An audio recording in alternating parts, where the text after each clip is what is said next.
Mali. Masisira yung hamburger. Ang laki ng biceps mo eh. Mapipisa mo yung hamburger.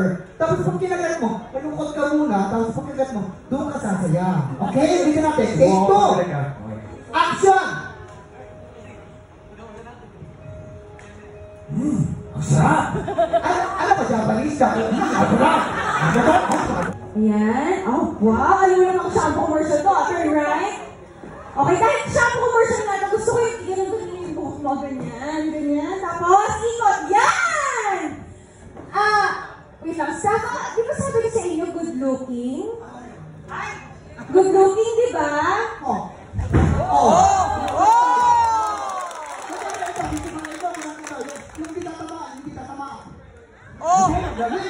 Kaya po, medyo kaya magpapataas mo. Yes! Kumala sila! Tapos, si Rogers nakipagsapakan, nahulog sa nagbabagang. Grabe. Alam